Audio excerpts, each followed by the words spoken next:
Up until around this time last year, I thought Gen X had been a bit of a forgotten generation.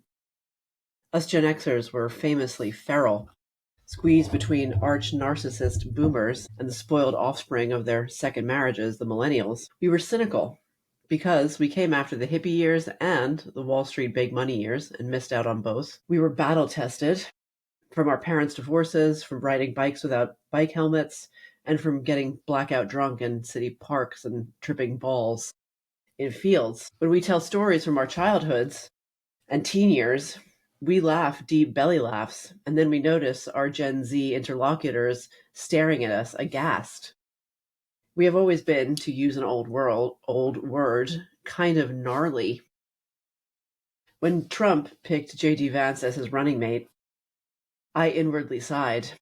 I was heartened to see a younger generation getting a chance to replace the gerontocracy, but I felt a tad slighted on behalf of my fellow Gen Xers.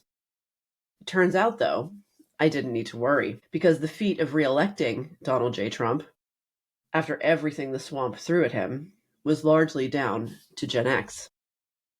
First off, we delivered bigly at the polls. What's with Gen X women and Trump? Was a question asked by Monica Hess at the Washington Post in an article last year. She reported that only 41% of us voted for Kamala Harris and 54% went for Trump. Well, I can tell you what is up with us, Monica. We're kind of mean. Our favorite terms of endearment for close female friends is hoe and bitch and sometimes slut. Okay, maybe that's just me, but in general, hurty words are not a thing for us. We refused to stop saying retard. We still smoke. Our anti-bullying program consisted of being told by an adult to simply punch the bully in the face. The iconic films of our generation frequently featured scary government agents trying to take away things we loved, like in E.T. or Firestarter. Or these films revolved around totally lame and vindictive school bureaucrats getting their comeuppance from cool rule breakers. Think of Ferris Bueller's Day Off, or my favorite, The Breakfast Club. And suddenly people were shocked that we voted for Trump. When you think about it, our whole vibe is independence, scorn, and mistrust of authority. Why would we vote for devouring mommy government?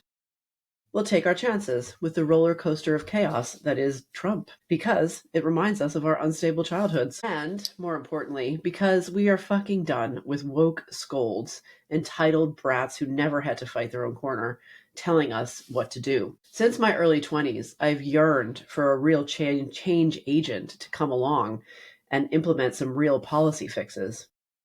Time after time, Democrats failed to produce that change agent. Remember Howard Dean, anyone? Yeah, I supported him.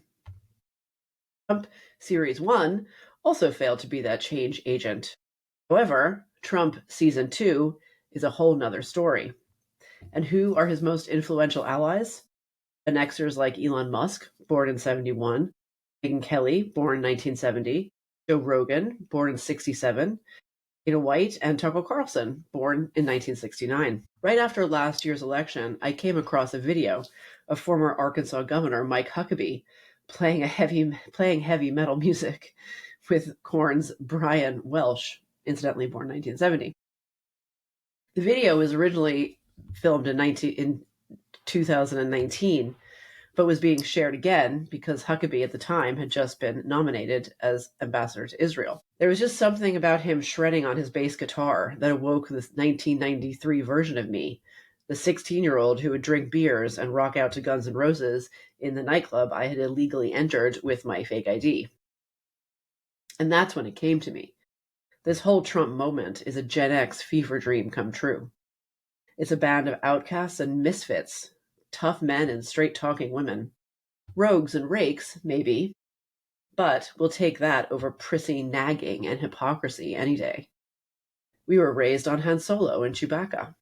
We can be morally flexible for a cause that's good and true. Obviously, we lost many Gen Xers to Trump derangement syndrome and woke ideology, but until this time last year, I thought that was the majority of my generation. And I'm delighted to report that I was wrong.